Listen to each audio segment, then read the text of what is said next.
நம்ம நல்ல மூட்ல இருக்கும்போது ஒருத்தர் கஷ்டப்படும் போது அச்சோ பாவம் நமக்கு தலைவலி இருக்கும்போது ஒருத்தர் தலைவலின்னா என்ன சொல்லுவோம், எனக்கே தலைவலி போய் மாதிரியை பார்த்துன்னா சொல்ல தோணும் சாதாரண ஜனங்களுக்கு.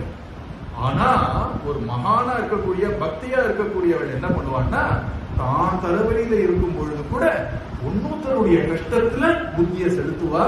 இதுக்கு ரொம்ப பெரிய ஒரு இரக்கம்ங்கிறது, இது ரொம்ப பெரிய விஷயம், பகவானுக்கு ரொம்ப பிடிச்ச விஷயம். அதனால இங்க திரௌபதி இப்படி மாறி போயிட்டான். கிருஷ்ணரே தனியா கூப்பிட்டு கேட்டாராம் திரௌபதியை.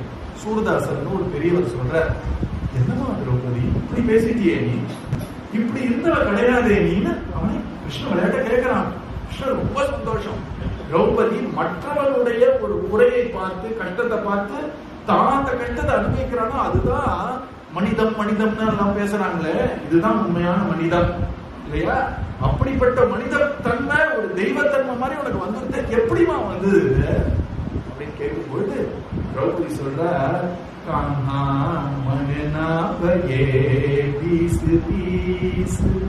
கிருஷ்ணா மனசுன்னு நீ ஒண்ணுதான கொடுத்துருக்க, எனக்கு என்ன 10-20 மனசா கொடுத்துருக்க, எனக்கு ஒரு மனசுல ஒன்னையும் உட்கார வச்சு பழிவாங்கிற எண்ணம்ன்ற ஒரு எண்ணையும் எப்படி அதே மனசுல நான் உட்கார வைக்க முடியும்?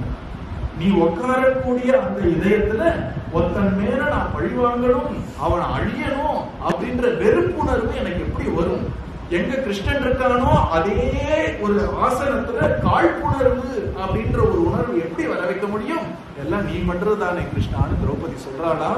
அப்படி அழகா இந்த திரௌபதி எப்படி இருந்தவள் போக போக போக போக அனுபவங்கள்னாலையும் சத்சங்கத்தினாலையும் எப்படி மாறுறாங்க. இதுதான் கண்ணன் பண்ணக்கூடிய ஒரு அதிசயம். மலையை தூக்கினது கூட பெரிய அதிசயம் இல்லை. அங்க கண்ணனோட சம்பந்தப்படக்கூடிய ஒவ்வொரு பக்தரையும் அவன் மாற்றக்கூடிய ஒரு அழகுதான் மகாபாரதத்திலையும் தெரியுது, இன்னி வரைக்கும் எல்லாருடைய வாழ்க்கையிலும்